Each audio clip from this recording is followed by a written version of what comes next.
2장에서는 데이터를 수집하고 그리고 측정하는 것에 대해서 살펴보도록 하겠습니다. 우선 자료 분석, 데이터 분석.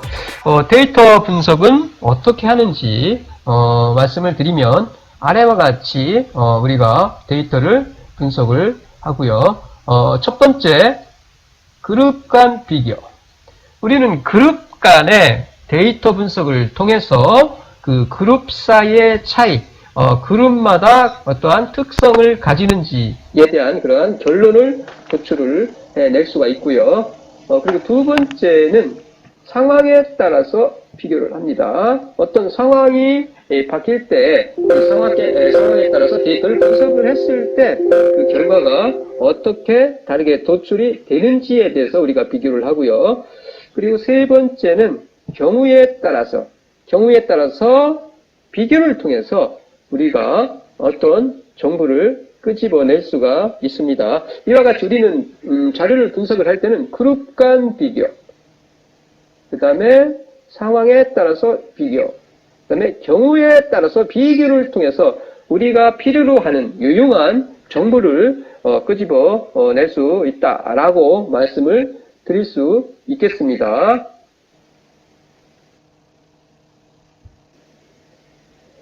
자, 그럼 우선 이 통계적 방법이란 무엇인지에 대해서 설명을 드리도록 하겠습니다. 이 통계적 방법이란 쉽게 말씀드리면 자료를 해석하는 거예요. 자료 해석, 즉 데이터를 해석하는 것이 바로 통계적인 방법입니다. 다시 말씀드려서 통계적 방법이란 통계 숫자나 통계 그래프를 작성하는 수법, 즉 뭐예요? 통계 숫자로 나타내고요. 그리고 통계 그래프로 우리가 나타냄으로써 그로부터 우리가 원하는 정보를 끄집어내는 수법이 바로 통계적인 방법이라고 말씀을 드릴 수가 있습니다. 자, 정리합니다. 통계적 방법이란 뭐예요? 데이터를 수집한 데이터를 분석하고 해석을 통해서 뭐예요? 그 배후에 있는 구조라는 것은 그 조사 대상의 어떤 성격이나 특징이나 뭐 이런 것을 나타내겠죠. 즉 정보죠. 우리가 알고자 하는 정보. 즉 그 배후에 있는 구조에 관해서 결론을 도출하는 방법을 우리는 통계적인 방법이라고 합니다. 자, 앞에서 우리가 통계적 방법이란 바로 자료를 해석한 것이라고 말씀을 드렸는데, 그렇다면은 요 데이터 분석, 자료 분석은 어떻게 하느냐라는 얘기죠. 첫 번째, 일반적으로 우리가 자료를 해석할 때, 통계적인 방법으로서 자료를 해석할 때 그룹 간 비교를 합니다. 그룹 간의 그 데이터를 비교 분석을 통해서 그룹 간이 그 그룹이 가지고 있는 어떤 성격, 정보를 비교할 수가 있겠죠. 그 두 번째는 상황에 따라서 비교를 해요. 어떤 상황이 바뀜에 따라서 그 도출되어 있는 정보가 어떻게 달라지는지, 어떤 차이가 있는지를 비교 분석을 통해서 우리는 필요로 하는 정보를 도출할 수가 있고요. 그리고 경우에 따라서 비교를 통해서 그 데이터의 비교를 통해서 우리가 원하는 정보를 도출할 수 있다는 얘기입니다. 자, 그럼 데이터란, 즉 자료란 무엇일까요? 데이터를 구성하는 요소는 세 가지가 있습니다. 첫 번째, 표본, 그 다음에 두 번째가 변수, 그리고 세 번째가 값이에요, 값. 자, 데이터는 표본과 변수와 값으로 구성됩니다. 자, 이 표는 표 2-2는 설문조사를 통해서 정리한 데이터를 집합이고요. 이 표에서 각 행, 번호로 1부터 100까지 나와 있죠. 각 각행. 각 행은 응답자 정부예요. 이 1이라는 응답자가 대답한 정부죠. 그 다음에 2라는 응답자, 3이라는 응답자. 이와 같이 각 행은 응답자 정부를 나타내고요. 개인을 단위로, 이거 하나하나의 단위, 케이스, 유닛 단위로 이렇게 데이터가 만들어졌다는 것을 알 수 있습니다. 두 번째, 응답자의 데이터. 이와 같이. 자, 이 경우 100명이죠. 1분부터 시작해서 100명이 모집단으로부터, 즉, 여기서는 예를 들어서, 상경대학이라는 모집단으로부터 100명을 추출하여, 100명이 어떻게 상경대학이라는 모집단으로부터 추출되어 표본을 구성하고 있어요. 100명이 표본을 구성하고 있습니다. 다시 말씀드려서 여기서 이 표본이라는 것은 통계적 처리를 위하여 모집단에서 실제로 추출된 관측값이나 측정값의 집합이죠. 이거는 앞에서 말씀을 드렸어요. 그리고 두 번째, 변수라는 것은 variable, 변수라는 것은 변화하는, 변자라는 것은 한문으로 쓰면 우리가 변화할 변자죠. 변화할 변. 그래서 변수죠. 변수.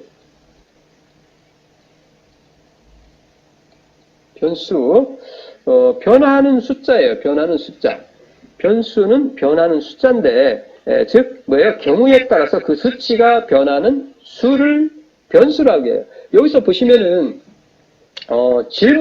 질문이 1부터 시작해서 5, 6까지 있는데, 각각의 질문이 있죠. 질문. 각각의 질문이 바로 변수라고 할 수 있어요. 설문 1이라는 변수, 2라는 변수, 3이라는 변수, 4라는 변수, 5라는 변수, 6이라는 변수죠. 보시면은 이 설문 1이라는 질문 보시면은 숫자가 변하죠. 그 다음에 설문 2 같은 경우도 이거는 나이인데 1이라는 사람은 46살. 그 다음에 두 번째 케이스 2라는 사람의 응답자는 25, 61 이와 같이. 그 다음에 설문 3은 키를 나타내는데 보세요. 응답자에 따라서 요 값이 숫자가 어떻게 변하고 있죠. 달라요. 이같이 변하고 있죠. 즉 변화하는 숫자가 뭐예요? 변수예요. 변수. 설문 3이라는 변수. 키에 대한 질문에 대한 변수가 되죠. 여기서 심장, 지금 말씀은 이거는 심장이고요. 그 다음에 요거는 혈액형. 1이 A, 2가 B, 3이 AB, 4가 O형, 이와 같이. 그 다음에 설문 6은 학력을 나타내요. 학력. 이러한 것들은, 이러한 변수는 케이스에 따라서 어떻게? 요 케이스, 1이라는 케이스, 1 응답자의, 2 응답자의, 3 응답자의 요 케이스에 따라서 1이라는, 2라는, 3이라는 응답자, 즉 케이스에 따라서 어떻게? 키의 경우 달라져요. 수치가 달라집니다. 이와 같이. 왜요? 이게 변수라는 얘기입니다. 변수. 설문이, 즉 질문이 바로 변수예요. 변수. 이거는 학력이라는 변수. 그리고 세 번째, 값. 자료를 구성하는 요소로서 첫 번째, 표본. 그 다음에 변수. 표본, 변수. 그리고 값이죠. 세 번째가 값. 표본과 변수와 값으로 자료, 즉 데이터가 구성이 이루어지는데 세 번째 값은 각각의 변수가 취하는 구체적인 수치. 예를 들어서 혈액형의 경우에 구체적으로 이와 같이 1 응답자가 취하는 값, 100번째 응답자가 취하는 값, 이와 같이 각각의 변수가 취하는 구체적인 수치. 이 구체적인 수치가 뭐예요? 바로 이 구체적인 수치가 응답자에 따라서 그 변수에 따라서 그 각각 변수가 취하는 각각의 수치가 바로 값이에요. 값. 거기가 생각 어느 정도 많을 것 같습니다. 자, 다시 한번 기초 용어 변수와 개체에 대해서 살펴보겠습니다.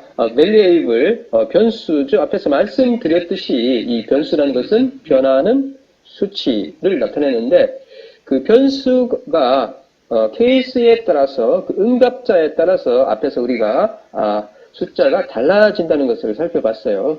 여기서 변수라는 것은 뭐예요? 변수라는 것은 요 자본금 대상은 그 응답자는 A기업, B기업에서 F기업이 있는데 자본금에 대한 거죠. 자본금. 그 다음에 종업원수 그리고 매출액 이와 같이 여기서 변수는 자본금에 대한 질문, 종업원수가 몇 명인지에 대한 질문, 그 다음에 매출액이 얼마인지에 대한 질문이 바로 변수가 되겠죠. 이와 같이 그 변수, 그 질문에 대해서 측정한 것이 바로 이 변수입니다. 요 값으로, 그 변수를 갖다가 값으로 나타내고 있죠. 이와 같이. 그리고 그 대상, 개체, 혹은 유닛, 혹은 케이스라고 하는데 그 대상, 응답자가 바로 뭐예요? 응답자 하나하나, 개개의 응답자가 바로 개체고요. 케이스고, 유닛이고, observation, 즉 관측 대상을 나타냅니다. 여기서는 개개의 기업들, A라는 기업, B라는 기업, C라는 기업, D, E, F라는 기업. 이게 뭐예요? 관측 대상이죠. 관측 대상. 관측 대상. 이 하나하나가 뭐예요? 유닛, observation 혹은 케이스라고 합니다. 개체죠. 개체. 하나의 개체. 관측 대상이 요게 되겠습니다.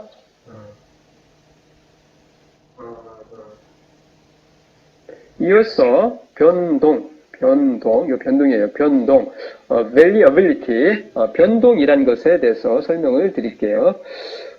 관측 대상은 하나의 개체, 앞에서 말씀드렸듯이 observation, unit 혹은 case라고 하는데, 요 관측 대상이라는 것은 개체를 통해서 관측 항목, 그 하나의 질문이죠. 관측 항목에 관한 자료값이 일정하지 않은 상태,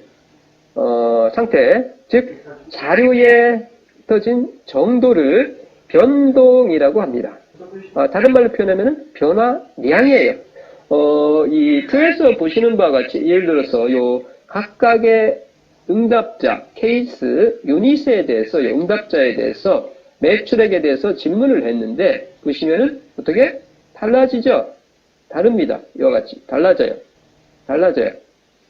자, 관측값이 일정하지 않은 상태. 즉, 요 변수, 변하는 숫자라고 앞에서 말씀드렸는데, 이와 같이 관측값이 일정하지 않은 상태. 즉, 자료에 흩어진 정도를 우리는 variability, 즉, 변동이라고 합니다. 자, 앞에서 우리가 데이터의 구성 요소로서 데이터는 표본과 변수와 값으로 구성이 된다고 했는데, 이 데이터를 우리가 한번 분류를 해보겠습니다. 자, 데이터는 1차 자료와 그 다음에 2차 자료로 구분이 됩니다. primary source와 그 다음에 secondary sources. 1차 자료라는 것은 말 그대로 1차 자료. 조사 주체 혹은 실험 주체가 직접 조사나 실험의 결과 취득하는 요 개표 단위죠. 아까 우리가 그 표에서 개표, 케이스, 유닛, observation 그 개체별로, 응답자별로 우리가 조사를 통해서 질문을 통해서 자료를 얻었었는데 얻은 그 정리를 했었는데 바로 개표 단위의 데이터. 앞에서 보았던 그 2-표 2-2-2에서 보았던 그 개표 단위, 즉 응답자 단위별로 정리해서 얻어진 그 데이터, 그 개표 단위의 데이터를 우리는 1차 자료라고 합니다. 1차 자료. 그 다음에 2차 자료. 2차 자료는 1차 자료에 대해서 1차 자료를 어떻게 해요? 분류를 하고 집계를 하고 등등 요약하는 등등 가공해서 얻어진 데이터, 즉 가공한 데이터를 우리는 2차 자료라고 합니다.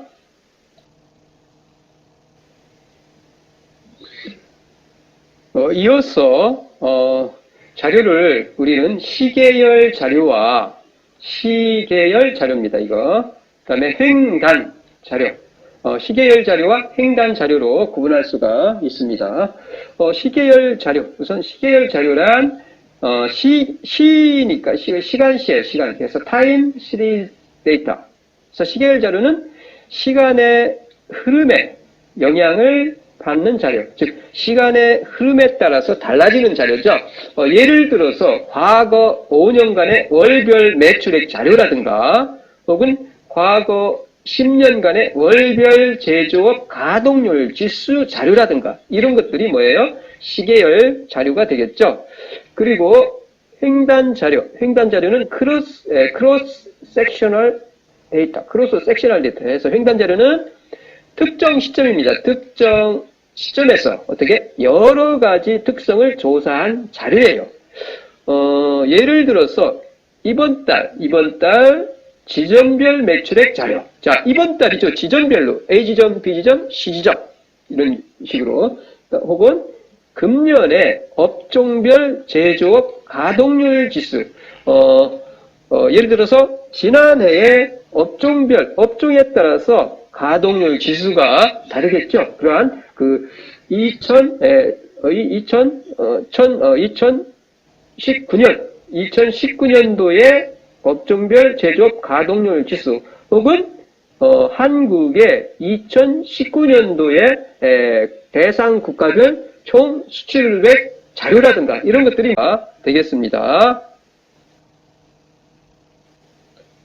자, 이 슬라이드에서 나타내고 있는 이 자료는 시계열 자료를 나타내고 있고요. 주가죠, 주가입니다. 주식의 그 주가를 체결 시간별로 나타내고 있어요. 그래서 체결가, 주식거래에서 체결가, 그 다음에 전일비, 그 다음에 시가, 현재 시가, 그 다음에 저가, 고가. 뭐예요? 시간의 흐름에 따라서 그 자료를 나타내고 있죠. 이게 바로 시계열 자료의 예가 되겠습니다. 네, 그리고 우리는 이 자료를 자료의 종류에 따라서, 즉 데이터의 종류에 따라서 크게 양적 데이터와 그다음에 질적 데이터로 나눌 수가 있어요.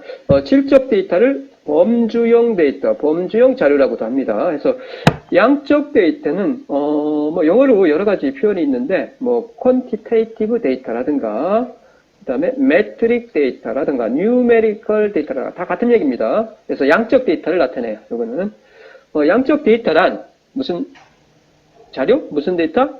숫자로 표시될 수 있는 자료예요. 숫자로 표시될 수 있는 자료가 바로 양적 데이터입니다. 예를 들어서 GNP, GDP, 매출액, 경제 성장률, 수출입 현황, 임금, 키, 몸무게, 제품의 수명 등등 이와 같이 숫자로 표시될 수 있는 자료를 우리는 양적 데이터라고 그래요. 그리고 질적 데이터 혹은 범주형 데이터, 범주형 자료는 categorical 데이터예요. categorical 혹은 non-metric 데이터라고도 하고요. 혹은 qualitative 데이터라고도 합니다. 카테고리로 표현되는, 즉 카테고리로 표현되는 자료를 뭐라고요? 양적 데이터입니다. 양적.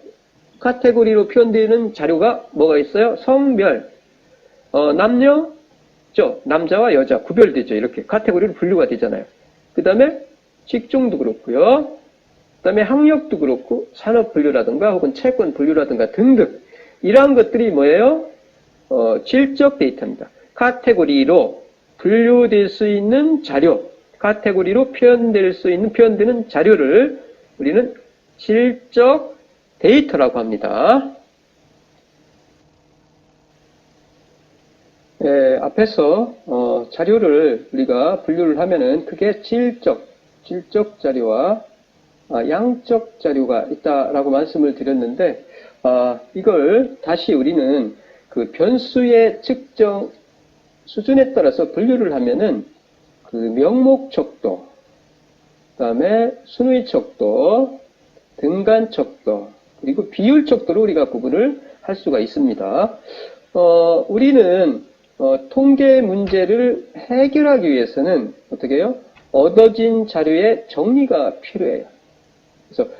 그리고 자료를 정리하기 위해서는 그 자료가 어떤 자료인지를 우리가 일단은 알아야 합니다. 그래야 자료를 정리하고 분석하고 해석할 수가 있는 거죠. 그리고 여기서 측정이라는 것은 대상물에 수치를 부여하는 것을 말합니다. 그래서 이와 같이 변수를 측정 수준에 따라서 분류하면은 명목, 순위, 등간, 비율 척도로 우리가 구분을 할 수가 있다라고 할 수가 있고요. 이어서 요 하나하나씩 한번 살펴보도록 하겠습니다.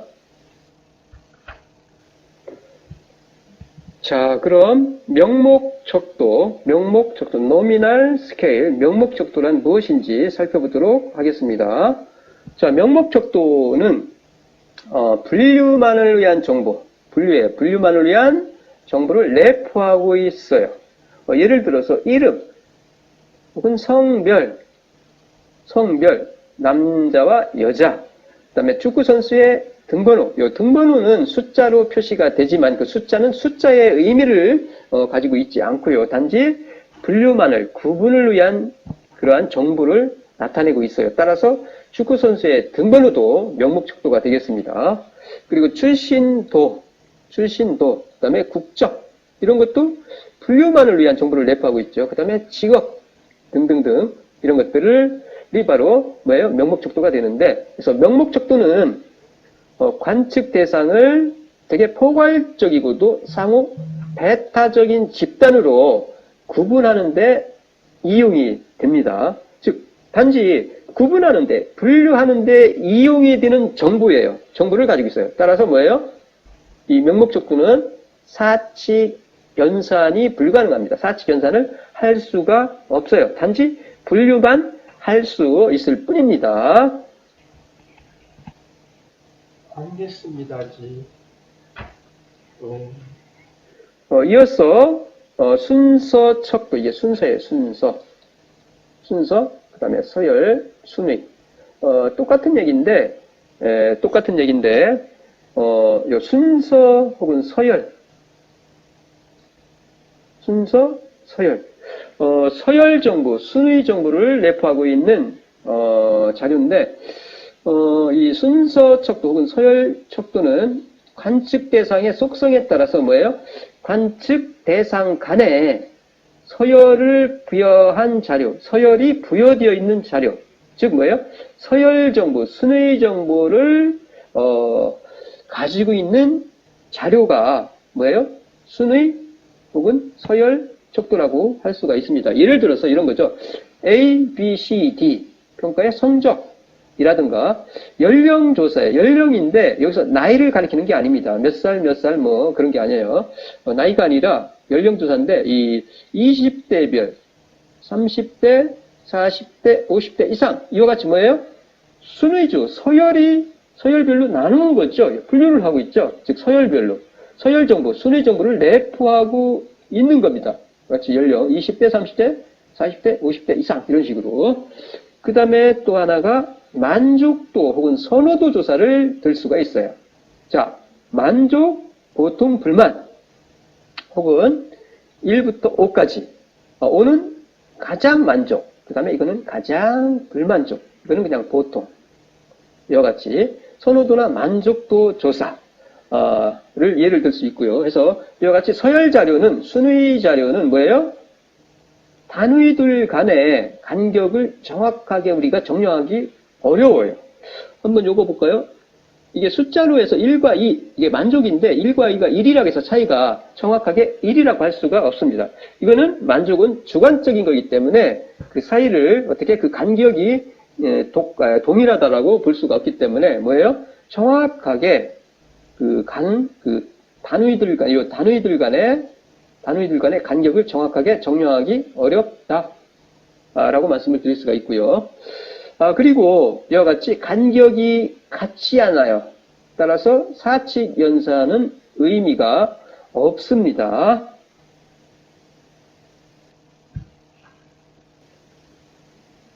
이어서 세 번째 등간척도. 등간척도. 교재에 따라서는 뭐 간격척도, 뭐 구간척도라고도 하는데 가장 정확한 표현이 등간척도가 맞을 것 같습니다. 등간. 이 등간척도는 관측 대상의 속성에 대해서 순위가 부여되어 있어요. 앞에서 우리가 서열 순위정보, 순위척도에서 그 순위죠. 순위, 서열, 순위가 부여되어 있고요. 그리고 요 순위 사이의 간격이 동일한 자료입니다. 그러니까 서열 척도, 서열 정보를 가지고 있으면서 어떻게 그 간격, 단위들 간의 간격이 같다는 얘기예요. 간격이 동일한 자료입니다. 통상의 숫자 데이터죠. 온도라든가 IQ라든가 지수 등등이 이 바로 뭐예요? 등간척도입니다. 간격이 똑같아요. 간격이. 그런데 이 등간척도는 절대적인 0점, absolute zero, natural zero가 존재하지 않습니다. 절대적인 0점이 존재하지 않아요. 0점이 존재하지 않습니다. 따라서 이 관측값 사이의 비율 계산은 무의미합니다. 무의미해요. 나눗셈과 곱셈, 나눗셈과 곱셈 연산은 적용될 수 없다는 얘기죠. 그런 얘기입니다. 자, 예를 들어서 한번 볼게요. 자, 온도죠, 온도. 섭씨로 우리가 나타내면은 0도, 100도, 50도, 100도 이렇게 나타낼 수가 있는데, 이 0도는 아까 말씀드렸듯이 절대적인 0점이 존재하지 않는다고 그랬죠. 내추럴 제로가 존재하지 않습니다. 그래서 0도는 온도가 없는 상태를 의미하지 않습니다. 0도는. 자, 그리고 100도는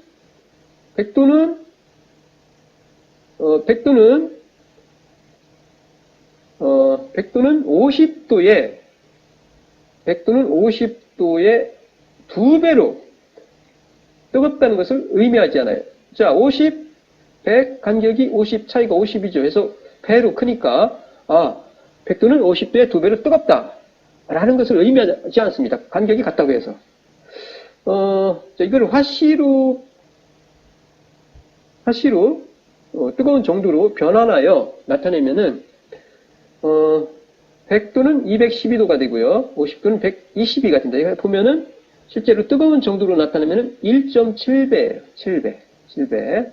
자, IQ의 경우도 마찬가지입니다. IQ가 100인 사람이 어떻게 IQ가 50인 사람보다 어떻게 IQ가 50만큼 높다고 할 수는 있어요. IQ가 100인 사람이 50인 사람보다 50만큼 높다고 할 수 있죠. 그렇다고 해서 뭐예요? 머리가 2배 더 영리하다고는 할 수 없다는 얘기입니다.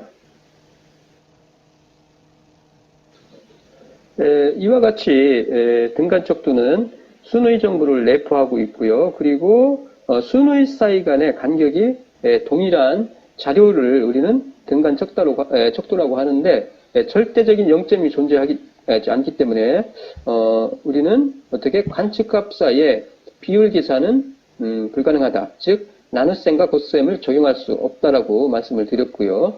이어서 비율 척도 혹은 비례 척도라고 합니다. 그래서 비율 혹은 비례 척도는 등간 자료가 가지고 있는 모든 특성, 다시 말씀드려서 명모, 순의, 등간 자료가 가지고 있는 모든 특성을 내포하면서 뭐예요?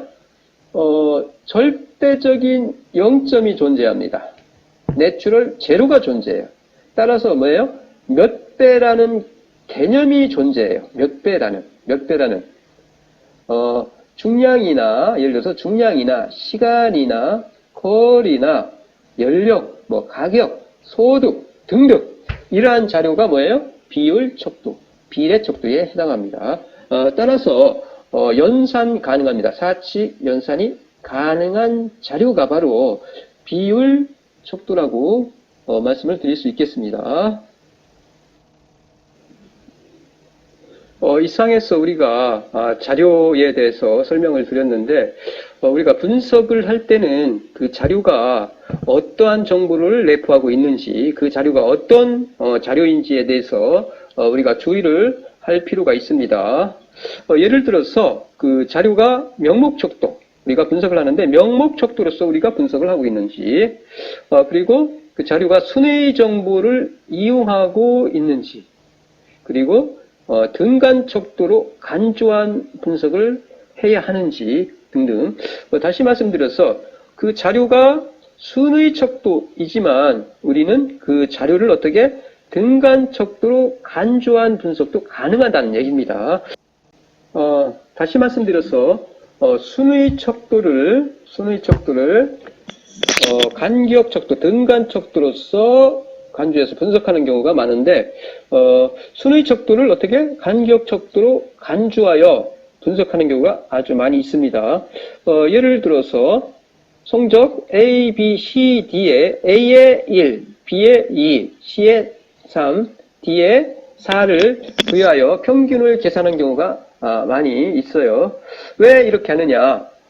그룹 간 비교를 할 때 편리합니다. 이렇게 하면은 요 A, B, C, D는 서열 정보, 순위 정보를 내포하고 있는 자료죠. 순위 자료예요. 순위 척도예요. 하지만 여기에 이거를 어떻게 간격, 등간 척도로 간주를 하는 거예요. 간주해서 숫자를 부여해서 우리가 비교를 할 때, 그룹 간 비교를 할 때 편리하게 사용할 수 있다는 얘기죠. 다만 우리가 여기서 분포 자체를 확인하는 것도 중요합니다. 비교를 할 때는. 이상에서와 같이 우리는 분석을 할 때 그 자료가 어떤 자료인지, 어떤 정보를 내포하고 있는 자료를 우리가 사용해서 분석을 하는지에 대해서 유의할 필요가 있습니다.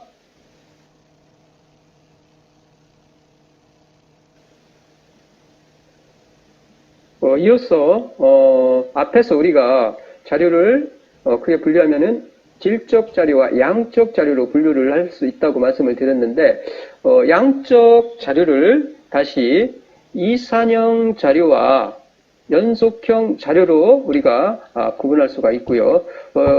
이산 자료 혹은 그러니까 이산 자료 그냥 줄여서 연속 자료라고도 할 수가 있습니다. 그래서 양적 자료를 연속형 자료와 이산형 자료를 분류할 수가 있는데 연속형 자료라는 것은 통계 단위들의 수를 셀 수 없는 자료들이에요. 셀 수 없는 자료, 셀수.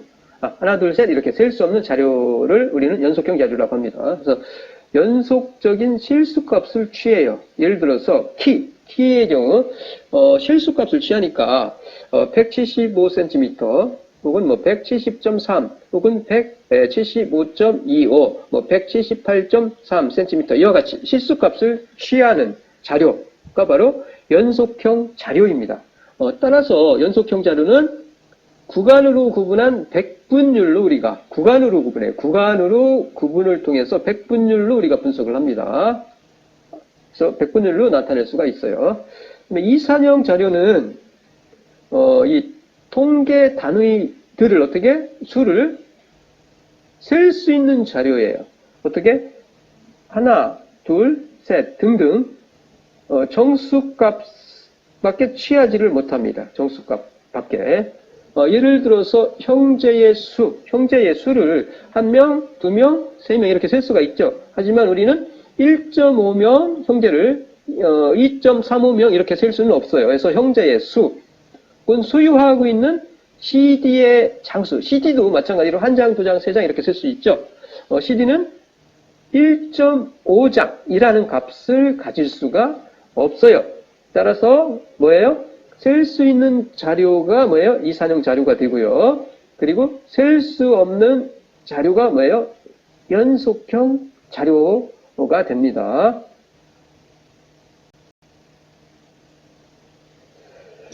자, 이상에서 우리는 자료에 대해서 상세히 알아보았고요. 이어서 분석을 할 때 어떤 시점에서 어떤 시각에서 우리가 어떻게 분석을 해야 하는지에 대해서 알아보도록 하겠습니다. 그래서 자료 분석의 시점. 첫 번째가 전체의 변동. 앞에서 말씀드렸듯이 변동이라는 것은 흩어진 정도를 나타냅니다. 그래서 변동을 봐요. 변동. 흩어진 정도가 변동을 통해서 보고요. 그 다음에 계층별로 그룹 간 특성을 비교해요. 층별로 그룹 간의 그 특성을 비교하는 거죠. 그 세 번째가 변수 간의 관계입니다. 변수 사이의 관계를 통해서 우리가 자료를 분석을 하고요. 그 다음에 네 번째가 시점의 변화를 통해서, 시점의 변화를 통해서 우리는 자료를 분석을 할 수가 있어요. 자, 하나씩 볼까요? 자료 분석의 시점, 다시 한번 정리합니다. 전체의 변동을 본다겠죠. 어떻게? 그래프를 그려보면 돼요. 그러면 그 변동을 우리가 알 수가 있어요. 히스토그램은 막대 그래프라고 생각하시면 되고요. 그 다음에 상자 수렴도, 나중에 설명드릴 거예요. 혹은 숫자로 표시하죠. 수치로. 기초통계량 계산을 통해서 변동을 우리가 파악할 수가 있고요. 그 다음에 계층별로 그룹 간 그 특성을 비교하는데 어떻게? 계층별 나누시면 돼요. 수준화해요. 수준별로 나눠서 코드화를 해서 비교를 하시면 되고요. 그리고 변수 간의 관계를 볼 때는 우리가 보통 다별량 분석을 해요. 다별량 분석을 통해서 변수 사이에 관계가 있는지 없는지를 분석을 하고요. 그 다음에 네 번째가 시점 변화인데 이거는 뭐예요? 시계열 분석법을 이용합니다. 시계열 분석법을 이용해서 우리가 분석을 할 수가 있습니다. 앞에서는 시각 분석, 시점에 대해서 말씀을 드렸고요. 다시 말씀드려서 전체 변동을 통해서 그리고 계층별 그룹 간 비교, 그 다음에 세 번째는 변수 간의 관계를 통해서 그리고 시점 변화를 통해서 우리가 분석을 한다고 말씀을 드렸습니다. 이에 대해서는 하나하나씩 다음 시간에 설명을 드리도록 하겠습니다. 그리고 우리가 앞에서 통계 분석, 다시 말씀드려서 자료 분석, 즉 데이터 분석이라는 것은 자료가 가지고 있는 정보를 수치나 그래프로 표현하는 것을 우리가 자료 분석, 데이터 분석이라고 말씀을 드렸습니다. 쉽게 말씀드려서 수치화죠. 수치화에 의한 기술, 계량화죠. 그리고 그래프에 의한 기술, 즉 시각화입니다. 수치화, 그래프화, 즉 계량화, 시각화를 통해서 우리는 분석을 한다고 말씀을 드렸어요. 이어서 분석 목적과 자료인데 우리는 분석을 할 때 그 분석 목적에 맞는 정보를 취득할 필요가 있습니다. 다시 말씀드려서 그 명목척도만을 가지고 우리가 우열을 판단할 수는 없어요. 즉 명목척도로 우열 판단은 불가능합니다. 우열 판단을 할 수 있는 정보를 내포하고 있는 자료를 취득할 필요가 있다는 얘기죠. 그리고 차이가 필요한 경우에 이 순의 척도만으로는 불충분하다고 말씀을 드릴 수가 있습니다. 이와 같이 차이가 필요한 경우에 순의 척도만으로 분석을 할 수가 없는데 이런 경우는 순의 척도를 어떻게 등간 척도로 간주하여 그 순의에 숫자를 부여를 해서 우리가 그 차이를 분석할 수 있다는 얘기입니다. 이 사항에서 우리는 데이터, 그 자료에 대해서 설명을 드렸고요. 그리고 어떤 시각에서 우리가 분석을 해야 되는지 그 시각에 대해서 설명을 드렸고요. 그리고 우리는 분석을 할 때 분석 목적에 맞는 자료를 취득을 하는 것이 중요하다는 것을 말씀을 드렸습니다. 이상이 오늘까지 강의고요. 그리고 이 변수를 갖다가 다시 말씀드려서 이 자료를 정리를 하면은 앞에서 설명드린 그 자료를 갖다가 분류 방법에 따라서 정리를 하면은 속성에 따라서 분류하면은 우리가 이산역 양적 자료를 우리가 질적 자료와 양적 자료로 분류를 할 수가 있는데 그 양적 자료를 어떻게 분류하면은 이산형과 그다음에 연속형으로 분류할 수 있다고 했고요. 셀 수 있는 자료 이산형, 연속형은 셀 수 없는 자료, 실수를 취하는 자료죠, 데이터죠. 그 다음에 측정 수준에 따라서 우리가 자료를 분류를 하면은 명목척도, 분류만을 위한 자료, 그 다음에 서열척도, 순위 정보, 서열 정보를 내포하는 거죠. 그 다음에 등간척도, 서열 정보와 명목척도의 정보를 내포를 하면서 간격이 동일한 자료. 하지만 절대적인 0점, 내추럴 제로가 존재하지 않기 때문에 나눗셈과 곱셈은 불가능합니다.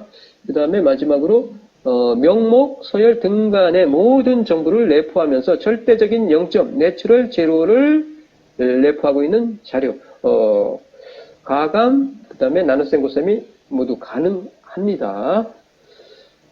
이상 이렇게 우리가 자료를 정리할 수 있겠고요. 오늘은 여기까지 하겠습니다. 수고 많았습니다. 감사합니다.